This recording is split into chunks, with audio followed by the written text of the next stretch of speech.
What's up, my guys, and welcome back.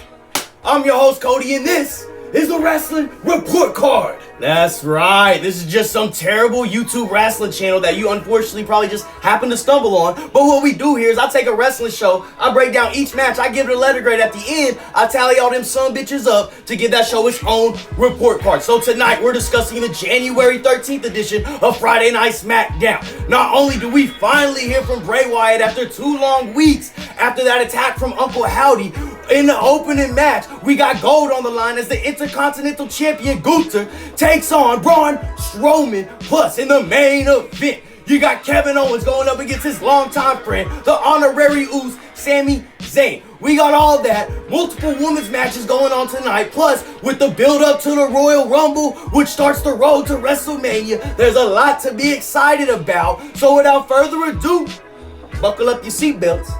And let's get to grading. Starting us off tonight, we got the Intercontinental Championship on the line as Gunther defends against Braun Strowman. Now, one thing to remember coming into this match is like 2 weeks back, Gunther and his cronies brutally attacked that big sumbitch in the middle of the ring, leaving him with an injured left shoulder coming into this match. But I tell you what, Braun came out the gates harder than a goat's ass running through a pepper patch. However, Gunther was able to endure all that before he just went to work on that injured shoulder of Strowman. After what seemed like hours of punishment from the champ, Braun finally seemed to be able to build some momentum. But then, after being sent to the back earlier in the match, both members of Imperium tried to run interference, but it backfired as they both got their asses handed to them. And back in the ring, Gunther got hit with a power slam, but he was somehow able to kick out. So we came back from the break, and the two were just slugging it out in the ring. Then, it's a big boot by Gunther. Braun answered with a monstrous spine buster, but again, the champ kicked out. Gunther went on to hit a couple of nasty clotheslines, followed by a splash,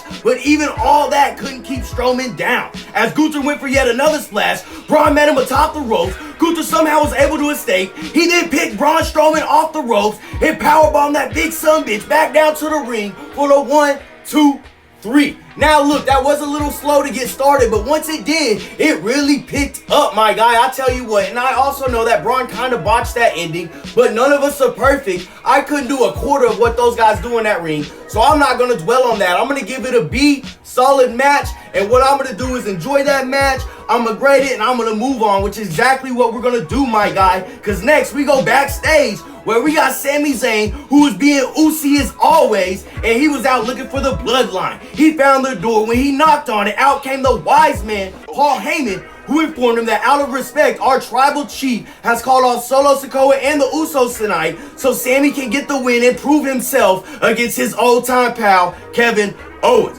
But before we get back to that, we go back to the ring. The booyaka booyaka hits, and out came my guy, Rey Mysterio. He came down and he started to address the Dom Mysterio situation. My bad, that's OG, triple OG Dom Mysterio now. But with Rey being moved over on SmackDown and with the Royal Rumble coming up, Rey shifted his focus and announced his entry into the Royal Rumble. But before we can celebrate that too much, Karrion Kross's music hit, and down he came with his girl, Scarlett. He got on the mic and he brought up the time when Rey won the Royal Rumble, way back 17 years ago. He said, I know that was a special moment for you and probably for your son Dominic. Well, wait, you wouldn't know because you weren't around him enough to know as a father, Rey.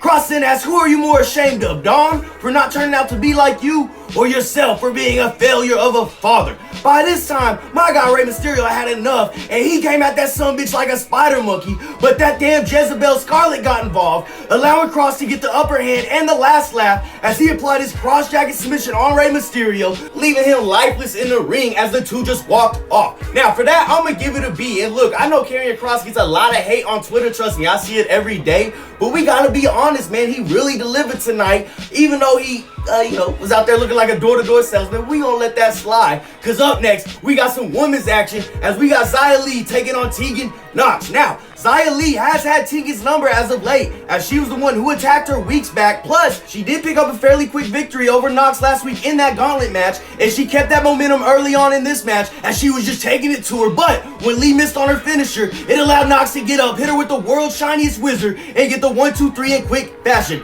And I don't know, maybe it's just me, but I don't get it. Why keep building up Xia Li, all this you've been doing with her, just appears to get her squashed tonight. It don't make sense to me. I'm gonna give it a D+, but hey, I ain't gonna dwell, because backstage we gotta go where we got Drew and Sheamus, now known as the Banger Bros. Oh, it's true. And they're back there arguing over who they want to fight next. Drew wants the Viking Raiders, while Sheamus wants a piece of the Usos' ass. So, Adam Pearce announced that starting next week, there will be a tag team tournament for just the Smackdown titles, where the winners will get to challenge the Usos. And in the first round of that tournament, it will be the Banger Bros taking on the Viking Raiders. So boom, there you go. Both guys are satisfied, but we gotta move on, because up next, it's the man of the hour. And no, I'm not talking about Leo Rush. That's right, Bray Wyatt made his way down to the ring for the first time since Uncle Howdy shocked us all and hit him with the Sister Abigail 2 weeks ago, which is honestly, I think we can all agree, it's felt more like 83 years since we've seen Bray. So, tonight the lights go out, and when the spotlight came back on,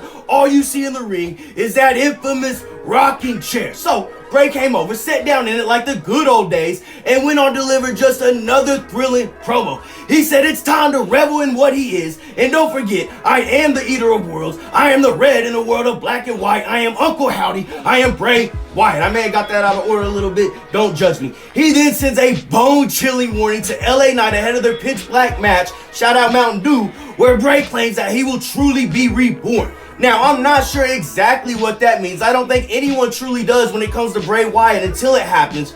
But I do know that whatever it is will be brilliant, because let's be honest, Bray Wyatt is possibly the best ever in the game when it comes to storytelling. I don't want to get our hopes up, but we very well could be building up to the 3 faces of Bray Wyatt, with the Eater of Worlds version, The Fiend, and Funhouse Mr. Rogers sweater wearing Bray, which is my favorite. All we're missing is Dude Love. Now look, I know this was short, but it did what it needed to do. We don't have to always overdo it with Bray. For that segment, I'm gonna give it an A-.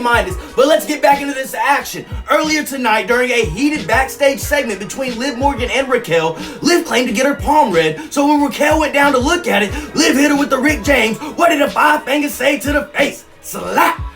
She made Will Smith look soft with that one, my guy. So this led to a match tonight, so let's get this sumbitch going. Ahead of the Royal Rumble, Raquel sent a message early on as she sent Liv flying over the top rope before adding insult to injury when she just sat on the ropes, holding them, waiting for Liv to get back in. Straight disrespectful with it. Raquel continued to show off her dominance until Liv Morgan just started headbutting herself in the corner, and I guess it worked, because she then sent Raquel flying over the top rope. And she didn't stop there as she followed her and sent her ass into the ring post and the steel steps before she said, "Brother Devon, get the tables!" She set that sumbitch up, but Raquel escaped. Liv tried to hit her with a splash back in the ring, but Raquel just swatted her down before lifting her up over her head and hitting a devastating Tejana bomb to get the 1-2-3 on the road to the Royal Rumble. For that match, I'm gonna give it a B. All I'm gonna say is I better see somebody get thrown through a table tonight, damn it. Well, we gotta go backstage again with Scrap Daddy Pierce. This time he's with a furious Sonya Deville, who is claiming that Charlotte Flair gets special treatment around here, and no matter what, she is gonna make that rematch with her official. See what you did there. However, when we came back from the break, Flair and Deville were backstage just throwing down. I tell you what, it took every bit of 10 plus security guards and referees to break these two ladies up. We go straight from that into another look into the roads to recovery for the American Nightmare. See what I did there? Okay, I'll stop. I'm sorry. I should have never done that. Anyways, this episode went into detail on the surgery that Cody underwent on his torn pec after the match he had with Seth Rollins at Hell in a Cell. And we even got our first glimpse of Brandy Rose on WWE television. And then this ended with the question that we're all asking, which is, when will Cody Rhodes return? But that's enough talk, because it's time for the main event.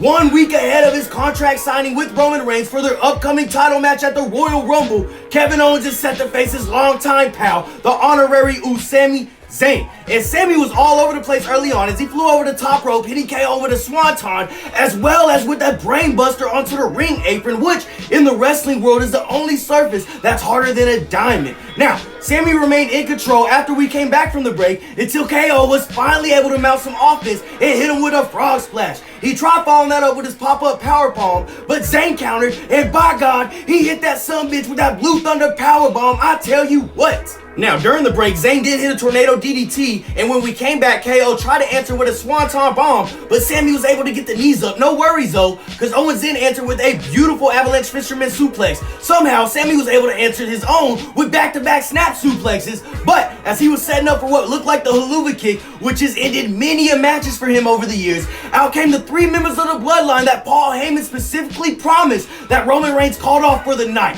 They came down and opened a can of whoop ass all over Kevin Owens, hitting him with the 1D as well as the Samoan Spike from Solo, paying homage to the late great Umaga. However, during all this, Sami seemed a little upset. He was a little perturbed that they interfered in his match, but as the Usos were over there trying to hype him up, out came Solo Sikoa flying off the barricade with a frog splash, crashing KO through that damn announce table that he was laid out on, and I got my wish. I got to see somebody go through a table, so I'm happy, and that is how you send a message right there, my guy. And look, DQ finishes are annoying when they are overdone, Vince McMahon, but I'm not mad about this one. That was a banger of a match, and if we're keeping it a bill, neither one of these guys need to lose right now. Plus, with Sami seemingly not 100% on board with the actions of the Bloodline tonight, I believe this moment will be a key point moving forward in this Bloodline storyline, and I can't wait till it all unfolds, my guy. For that main event, I'm gonna give it an A-. If you don't like it, argue with your uncle and them.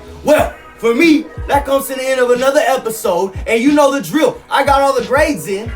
Now let's take a look at the report card. After tallying everything up, we came out with a final letter grade of a B. That's right, an 84%. Well done, and I really can't wait to see these storylines unfold, both with Bray Wyatt as well as the Bloodline and Sami Zayn. With all that being said, once again, I'm your host, Cody. I do appreciate everybody that does tune in. If you haven't already, please subscribe to the channel. You can like the videos even though they suck. Comment, let me know how dumb I am. Shout out to Bobby Knifehawk for the beat, man. Y'all go check him out on SoundCloud. Other than that, I hope everybody stays safe and have a nice day.